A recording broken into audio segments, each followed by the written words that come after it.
আজ আমার অফিস থেকে স্যালারি দিয়েছে। স্যালারি পাওয়ার পর কোথাও না দাঁড়িয়ে সোজা বাসায় চলে আসলাম। বাসায় আসার পরে আমার বেতনের টাকাগুলো আমার স্বামীর হাতে তুলে দিলাম। আমার হাজব্যান্ড কৌতূহলবশত আমাকে জিজ্ঞাসা করলো, এখানে কত টাকা আছে?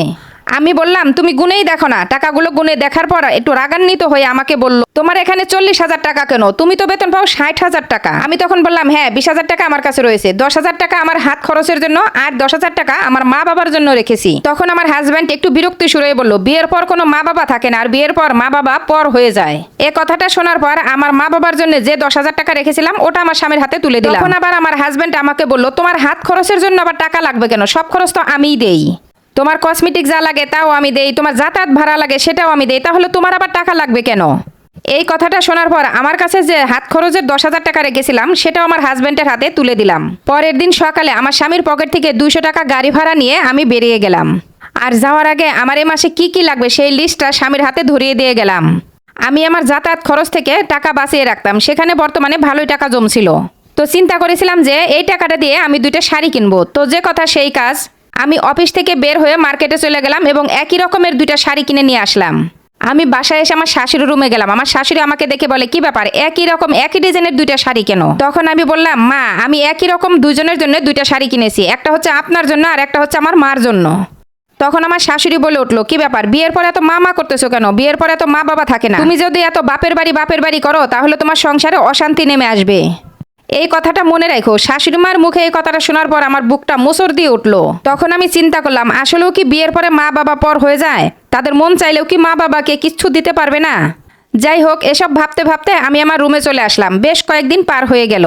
হঠাৎ একদিন সন্ধ্যার সময় আমার শাশুড়ি হাতে একটা সুন্দর নতুন একটা শাড়ি নিয়ে খুব খুশি মনে আমার রুমে চলে আসলো। আমি আমার শাশুড়িকে জিজ্ঞাসা করলাম, মা এই শাড়িটা আপনাকে কে দিয়েছে? আমার শাশুড়ি খুব খুশি মনে বলল, এটা আমার মেয়ে জামাই দিয়েছে। তারপর আমি আমার শাশুড়ি আম্মাকে বললাম, এটা যদি আপনাকে গিফট করা হয়ে থাকে তাহলে আপনি এটা কেন নিয়েছেন? আপনি কি এটা জানেন না যে একটা মেয়ের বিয়ে হয়ে যাওয়ার পরে তার বাপের বাড়ি বলে কিছু থাকে না? এখন তো আপনার মেয়েটা অসুখে থাকবে, তার সংসারে ঝামেলা হবে।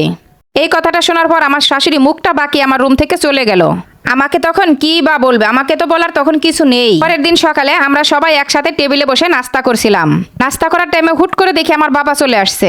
বাবা আমাকে ডেকে বলল, কিরে মা তুই কেমন আছিস? আজকে খুব গুরুত্বপূর্ণ একটা কথা বলার জন্য আসলাম। তো অনেক বয়স হয়েছে, তোর মারও অনেক বয়স হয়েছে, তাই চিন্তা করলাম আমার যে সয় সম্পত্তি আছে সব তোকে দিয়ে দিব। আমরা আর বাঁচবই বা কয়দিন। তুই তাড়াতাড়ি নাস্তা খাওয়া কমপ্লিট কর, তারপরে তুই আমার সাথে যাবি। আর হ্যাঁ, জামাইকে কিন্তু অবশ্যই সাথে নিয়ে যাবি। আমি সামনেই বলে দিলাম, না বাবা আমি যেতে পারবো না এবং তোমার জামাইও যেতে পারবে। তখন আমার বাবা একটু কষ্ট পেয়ে বললেন, কেন মা কি হয়েছে? না বাবা কিছু হয়নি, কিন্তু বাবা তুমি কি জানো না একটা মেয়ের বিয়ে হয়ে যাওয়ার পর তার মা বাবা বলে কিছু থাকে না? এখন তো তোমরা আমার পর, আর তোমরা যদি আমার পরই হও তাহলে তোমাদের কাছ থেকে কেন আমি এত কিছু নেব? আর এসব কিছু আমার শ্বশুর বাড়ি থেকেই শিখেছি। আমার শ্বশুর শাশুড়ি তাই বলে, তোমাদের দোয়া কোনো জিনিসই নিতে পারবো না বাবা। আর আমার মুখে এসব কথা শুনে আমার স্বামী আর আমার শাশুড়ি তাদের ভুল বুঝতে পারছে। এই পোস্টটা আমি ফেসবুকের টাইমলাইনে পেয়েছিলাম, পেয়ে পরে খুবই খারাপ লাগলো, তাই আমি আপনাদের সাথেও শেয়ার করলাম। আসলে অনেক শাশুড়িরা ভুলে যায় যে তাদের মেয়েও একসময় অন্য বাড়ির বউ হয়। তাদের মেয়েটাও যদি অন্য বাড়িতে যে মা বাবার প্রতি কোনো খোঁজ খবর না রাখে তাহলে তো তাদেরও খারাপ লাগে। ছেলে এবং মেয়ে দুজনেরই দায়িত্ব একই রকম, তাই সবারই এটা বোঝা উচিত। আপুর এই গল্পটা শুনে আসলে আমার অনেক খারাপ লেগেছে। একটা মেয়ের বিয়ে হয়ে যাওয়ার পরে আসলেও সেই শ্বশুর বাড়িতে অনেক কষ্ট দুঃখ সহ্য করে মানিয়ে চলতে হয় সেই বাড়িতে। আমার এই গল্পটা আপনাদের কাছে কেমন লেগেছে অবশ্যই কমেন্টে জানাবেন। আর আজকের মতো বিদায় নিচ্ছি। আসসালামু আলাইকুম।